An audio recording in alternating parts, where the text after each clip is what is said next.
ಸೊಲ್ಮೆಲು ಬಂತುಲೆ ಯಾನಿಕಿಲ್ಲ ಮೋಕೆದ ಮಿಜಾರ ದೂರದ ತುಳುವೆ ಜಿತೇಶ್ ಮಿಜಾರ್ ಎರಡನಿಕಲು ಮಸ್ತ್ ಜನ ಕೇಂದಿತ್ತರು ಪನೋಲೆ ಬೈಲದ ಅಪ್ಪನ ಕಾರಣಿಕದ ಕಥೆನು ಪನ್ಲೆ ಎಂದು ಓ ಎನ್ನ ತುಳುವ ಅಪ್ಪನ ಕಾರಣಿಕನು ಪಂಡದು ಮುಗಿಪ್ಪೆರ ಸಾಧ್ಯನೇ ಇಜ್ಜಿ ಅಡ್ಡ ಅಪ್ಪನ ಮನಸ್ಸು ಎಂಚಿತ್ತಿನ ಒಂದು ಯಾರೊಂಜಿ ಉದಾಹರಣದ ಮೂಲಕ ನಿಕಲ್ಡ ಪನ್ರೆ ಸಾಧ್ಯ ಉಂಡು ಒಂಜಿ ಕಥೆನು ಪನ್ಪೆಕೇನ್ಲೆ ಪನೋಲಿ ಬೈಲುಗೊರ ಬರಡು ಅಪ್ಪೆಗೆ ಬಂಡೆಂಚಿ ಅಗೆಲದ ಪರಕಿನ ಸಂದ ಉಡುಂದು ಒರ್ತಿ ಪೊರ್ಜವು ಪನೋಲಿ ಬೈಲದ ಕ್ಷೇತ್ರಗು ಬರ್ಪಲ್ಗೆ ಆನಿ ಕ್ಷೇತ್ರಡು ಕಂಡಾಪಟ್ಟೆ ಜನಜಂಗುಳಿ ಇತ್ತಿನ ಕಾರಣ ಪೂಜೆ ಆನಗ ಪೊರ್ತಾಪುಂಡು ಅಗೆಲದ ಪುರ್ಸದ ತಿಕ್ಕನಗ 10 ಗಂಟೆರ್ದಿಲ್ಲ ಕಡಿಸುಂಡು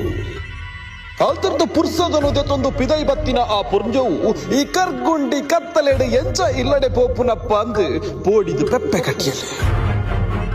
ಈ ಅದ್ದಂದಿನ ಪೊರ್ತುಡು ಊರ ಸಾದಿಗೆ ಪೋಪುನ ವಾ ಸೌಕರ್ಯಲ ಇಜ್ಜಿಂದು ಎನ್ನಿದು